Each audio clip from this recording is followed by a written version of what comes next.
Economía, en el que hoy les queremos presentar este libro. Se titula Edificio España, el peligro de la desigualdad. Su autor es el periodista y analista económico y político Javier Ruiz y acaba de ser reconocido con el premio Espasa 2022. Javier, ¿qué tal? Bienvenido. ¿Qué tal, Mara? ¿Cómo Enhorabuena por este premio, por este libro. Muchas gracias. Bueno, háblanos de este Edificio España que es una metáfora, ¿no?, de la actual situación económica, política, social que vivimos.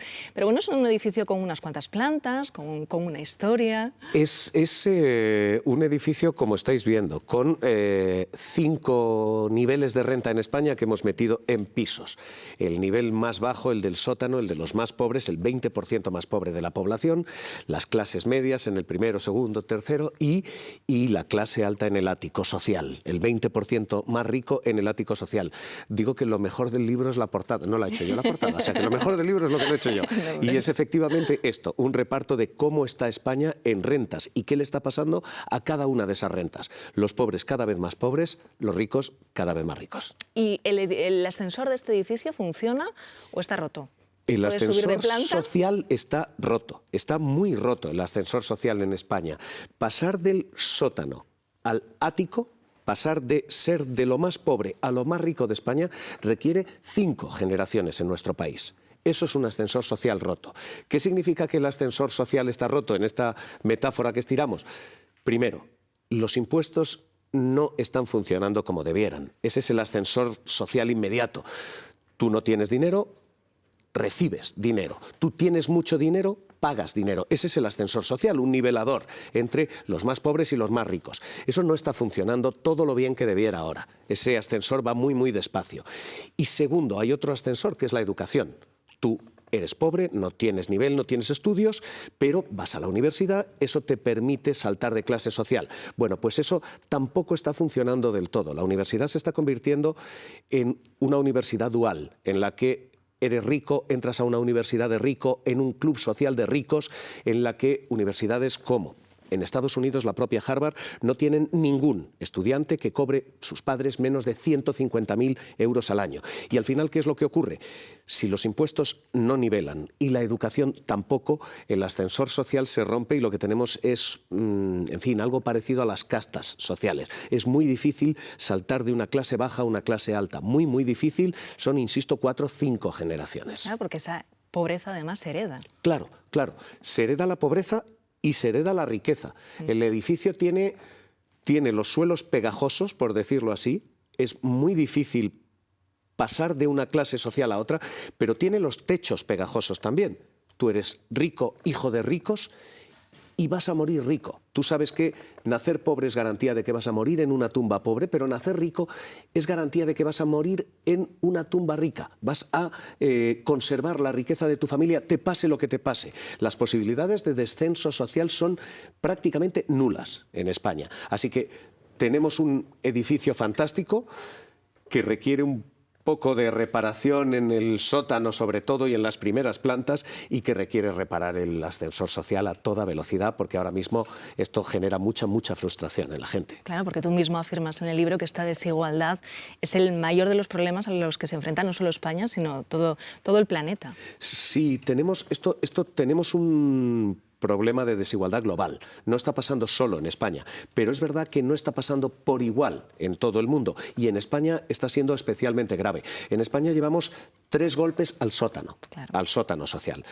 La crisis de 2008 destruyó todo lo que era, 1, empleo, que es de lo que vive, de su nómina es de lo que vive la gente más pobre, y 2, la bolsa de riqueza que tenían. Los ahorros estaban todos en ladrillo. Era el momento en que todo el mundo se compraba la casa. Y aquello destruyó el sótano social. El ático se salvó, pero el sótano se hundió. Y después vino el COVID y nos pasó exactamente lo mismo. ¿Quién perdió el empleo? Las menos cualificadas. La gente que podía teletrabajar, que tenía otro tipo de posibilidades, sobrevivió al COVID también. Pero el sótano volvió a hundirse. Y ahora estamos en la guerra. ¿Y qué está pasando con la guerra? Los precios suben en lo más básico, en lo que la gente más pobre más compra. Con lo cual, llevamos 3 oleadas al sótano social del edificio y las columnas se resienten. Los edificios se carcomen y se vienen abajo, no por arriba. Con lo cual llevamos 3 golpes y ese es efectivamente el mayor peligro en general y en España en particular. Ese edificio también tiene unos bajos, unos locales comerciales que son las empresas. Y en las que les está pasando un poquito lo mismo. Estamos estirando la metáfora un poco mucho, un poco mucho. Pero es bonita. Pero es bonita. Es verdad que en todo edificio está el banco de tu esquina y está la tienda y está la panadería y nos está pasando eso. Las empresas se están rompiendo en dos también. Empezamos a tener desigualdad también empresarial. Y tienes a los grandes grupos, tienes las grandes empresas, las grandes corporaciones que están ganando grandes cantidades de dinero y luego tienes al 99% del tejido empresarial, que son la pyme y la panadería y el restaurante, que las están pasando canutas para llegar. Y tenemos un problema, y es que no solamente hay una desigualdad de las empresas, hay una desigualdad de sus trabajadores. Tú tienes la buena fortuna de trabajar para una tecnológica que tiene mucho dinero o un banco y probablemente te jubilan a los 55 y te pagan todo el dinero del mundo y tienes una especie de puente vital para que vivas el resto de tu vida. Pero tú trabajas para esa panadería que no se puede permitir subirte el sueldo y no te puedes jubilar no a los 65 ni a los 67. Es que probablemente has tenido problemas, no tienes un fondo de pensiones, no tienes capacidad de ahorro, con lo cual el bajo social lo tenemos roto y los locales comerciales los tenemos un poco averiados también. Hemos hablado de economía, vamos a hablar de política, porque la desigualdad también tiene sus consecuencias, ¿no? Por ejemplo, en si votamos o no o en qué votamos. Hay 2 enormes riesgos en esta historia de la desigualdad. La desigualdad parece una cosa que cuentan los economistas, que parece una cosa económica de élites. Yo digo que hay 2 desembocaduras políticas de esto. Lo primero, estamos generando una cosa que se denominan agujeros negros de la democracia. Son pobres y no votan. Y el mejor predictor de si vas a votar o no es el nivel de renta que tienes. Los pobres no votan. Es tan sencillo como esto. ¿Qué ocurre? Que las políticas que se hacen ya no son para sacar a los pobres de la pobreza, sino para mantener a los ricos en la riqueza. Si no van a votar, no importan. Y por tanto, ¿quién importa? ¿Quién sí va a votar? Los ricos. Luego, ¿qué se está haciendo? Se está haciendo política para sostener rentas arriba, no para conseguir que los de abajo suban. Eso es un problema. Y eso es un problema que hace una segunda cosa. La primera es esta, se hace un agujero negro de la democracia. Lo segundo es, esa gente tarde o temprano se rebela. Cuando tú ves que el sistema político no te representa, cuando tú ves que la gente que está en Moncloa, Congreso, Senado, instituciones, no vela por ti, ¿qué haces? Buscar salvación mágica en populismos, en recetas mágicas, en lo que yo digo que es vudú económico, esto de voy a bajar los impuestos y con esto soluciono todo. Bueno, pues ese tipo de cosas están atrayendo a cierta gente y hay populismos a los 2 lados que están atrayendo a gente. Tenemos 2 problemas. Tenemos, 1, un problema que estamos dejando a mucha gente colgada y 2, esa gente desemboca al final en soluciones mágicas y a veces muy peligrosas para la democracia. Pero claro, ante esta situación necesitamos una prensa fuerte, ¿no? Un periodismo fuerte que no sé si estamos haciendo bien. ¿Estamos a la altura o no? Pues yo creo que no. Yo creo que no. Yo creo que ahora mismo tenemos un problema adicional. La metáfora del edificio, diríamos, el periódico que nos tiran en el reparto, el periódico que nos llega a este edificio, está siendo un periódico un poco peculiar. Como la gente que no tiene dinero para nada, no tiene dinero, por ejemplo, para pagarse el periódico, el 12% de los españoles confiesan el último año haber pagado algo por una información, una suscripción, un algo, el 12%. Eso significa que más de 9 de cada 10 españoles no pagan por la información. Claro, cuando tú crees que todo esto es gratis, cuando la gente piensa que esto que hacéis aquí y lo que se hace en cuestiones de servicio público y de información de rigor, cuando la gente piensa que todo esto es gratis, lo que hace es pensar que todo lo gratis vale lo mismo. ¿Y qué nos está pasando? Nos está pasando que tenemos información en ocasiones de muy mala calidad, por no decir, eso no es información, es intoxicación, es infoxicación, y tenemos además una prensa que empieza a escribir para los que sí van a pagar. ¿Y quién va a pagar por esto? Pues gente blanca, culta y rica. Y la prensa empieza a ser eso, empieza a ser una prensa para gente blanca, culta y rica.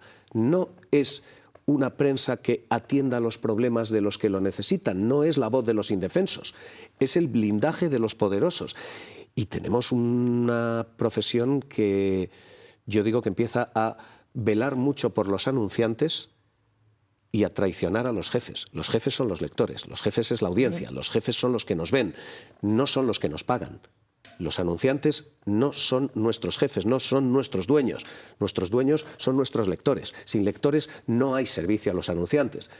Yo, de las grandes cosas que me preocupan, esta es una, y esto lo dice uno, claro, que tiene esta querencia, que es que el periodismo ahora mismo está en una crisis como está todo el edificio, como está toda la estructura.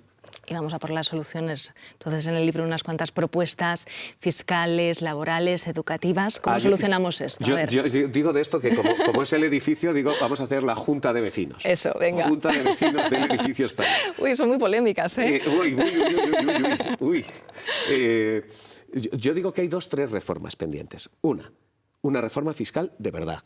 Y digo de verdad, porque esto de vamos a cobrarle un poco más a los que más renta tienen, esto no es una reforma fiscal, eso se llama pereza fiscal. Cobrarle un poco más al que tiene una nómina, eso no soluciona nada. De hecho, yo digo que los ricos de verdad no tienen nóminas. Cobrarle a quien tiene no nos engañemos, una nómina fabulosa, quien tiene 50, 150, 200, 250.000 euros, esa gente es gente que tiene nóminas extraordinarias y está muy bien, pero esos no son los millonarios de España. Eso es un buen abogado, eso es un controlador aéreo, eso es un profesional liberal, esos son seres humanos que cobran muy bien, y quién lo pillara, pero esos no son los millonarios. Una reforma fiscal de verdad es una reforma a las grandes fortunas, quienes de verdad tienen dinero en sociedades, en socimis y en otro tipo de cosas. Eso es lo primero que hay que hacer. Y lo segundo, esto es el primer ascensor social que hay que reparar, el ascensor rápido. Y lo segundo es la educación. La educación es el ascensor social que nos mueve de clase social hacia arriba. Y eso hay que repararlo también, porque ahora mismo no puede ser que empecemos a romper el sistema en el gueto de los pobres y el reducto, la élite de los ricos. No podemos tener esto. Con lo cual, junta de vecinos, yo diría 2 temas. Reforma fiscal primero, reforma educativa después, además de muchas otras cosas.